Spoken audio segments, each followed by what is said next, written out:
standing by. Shreveport City Councilman Michael Corbin. Yo, Mr. Mike, how are you today? Good morning, Robert. How are you today? Well, tell me, is it true? Is the mayor's plan, is it done? Is it history? Is it something we will never see again, at least until maybe 2018 even? Well, I do think that at today's council meeting, the council will vote to remove these items from our agenda. So that means it goes away for now. Pardon me. Is it a trick? Is that a trick? Because I'm hearing that, believe it or not. But I'm hearing like two of y'all will be absent so they could sneak it through. It'll pass on a 3-2 vote. Is any of that possible? Certainly it could be slightly possible, but I think the council and even the mayor at this point, agreed yesterday that the thing to do is to pull it from the agenda. Let's come back and give this some time, and if we need to come back and talk about some different ways to approach it in the future, or never talk about it again. Let's give it some time. And so, in your mind, these are people who are not capable of trickeration. I'm going to hope for the best, and I don't think there will be any trickery today. Okay, Corby, we gave you a new nickname, by the way. That was Robert. I said I dare you to call him that. What about a pay raise for city workers? Is that now DOA, or is there a way to find some money for a minimal raise of some sort? Well, that's interesting, because the very first comment from the mayor was, when we asked her yesterday, what happens to the budget now if we vote this down? And the first thing on the chopping block is pay raises. I think there's still some wiggle room. I think this is part A, getting rid of this legislation with the garbage fee. Part B is, does the mayor and the council have the will to come in and really make some significant cuts to the budget? If so, we can work back in raises, maybe not the full 5%, maybe the full 5%, but it's going to take tough cuts, losing programming. It's going to affect community centers. It's going to affect public safety somehow. If we truly want to take these next 3 weeks and find additional money in the budget, because we still have the issue of where our budget can't be supported by the revenue that we have. Mike, here's a big picture question, and it certainly isn't a question. I'm not the first to ask this. Shreveport is one of the most, if not the most highly taxed cities in Louisiana. So I guess the question is, where's it all going when you and people in the city say we don't have enough revenue, we don't have enough money? Well, I think there's two pieces to that. First, you have to really not just say we're the highest tax. You have to look at who is the benefactor of more of those taxes, because you've got three groups involved. You have the city of Shreveport, you have the parish commission, and you have the school board. And the city is really at the bottom of the list as far as property taxes go, and what the citizens pay that comes to us. But, over time, different councils, different administrations add programs, or citizens want different programs for the budget. Some of those programs are just simply no longer viable. And I think the question comes back is, do we have to have, what should we be providing as basic services?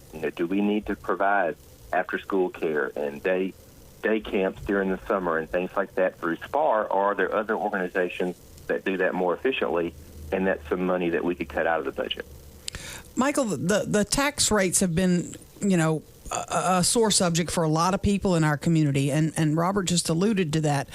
And that may be the problem, that a lot of us don't know where all the money goes, what all the programs that you're doing that government might not be doing. Are you guys really willing to go over all that and say, this is probably not something city government can afford to do anymore? And on top of that, if you, Michael Corbin, were willing to, do you have the votes on the council to take a hard look and make some hard choices? Well, I think that's the tough thing, because first we have the clock working against us, because we have 3 weeks from today for us to pass the budget.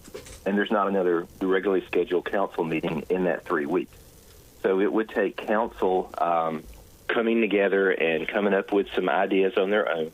And hopefully, and I asked the mayor this yesterday, I'll ask her again today in open meeting, we would like, or I would like certainly, to see you propose some really hard cuts in the budget. If the citizens don't like them, we'll hear from the citizens. We know the citizens will certainly speak out. If the council likes them or doesn't like them, but let's work on this together. Let's not just throw a budget at council and say, okay, council, you can do what you want to with it. we've got some problems that's going to take both administration and the council to repair, and let's work on those together this next 3 weeks. To the garbage tax, I will call it, because that's what some are calling it, have called it. There has been some communication, some reports, some social media posts that this was just an effort to get this money into a separate fund so that we could possibly look into privatizing garbage pickup. Is privatization an option? Does it save money? Is it good for citizens? And what do you think about it? We have talked about privatization for the past 2 years. Privatization would do this.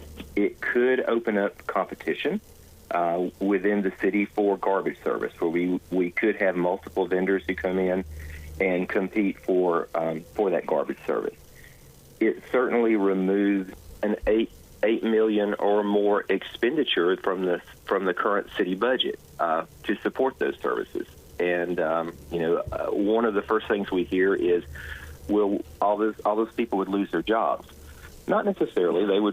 The good city employees would probably be hired by private companies who come in, the majority of them who want to continue that work.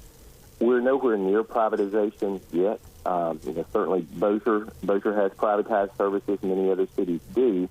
But we're a long way from that right now. Now, when you talk about privatization, Bossier is Manchac, I believe. They're $25 a month. The mayor only wanted $12.50. What's the upside of privatization if it's going to double the cost that the mayor couldn't get? Well, and Manchac does the water and sewer services. Okay, sorry. Right. Yeah. A different company does their solid waste. See, I'm just a Shreveport guy. I need to learn more about my neighbors to the east. There you go. And Bossier's fee they have some other things included in that besides just what it costs them to pick up garbage. There are some other city services that are rolled into that $24. I really do think it's just a rumor at this point. I don't see that happening anytime soon. Garbage service is one of the things that's not necessarily spelled out in the charter that the city has to provide citizens. So it would be one of the easiest large expenditures to let go of and let go private. But I just don't think we're anywhere close at this point.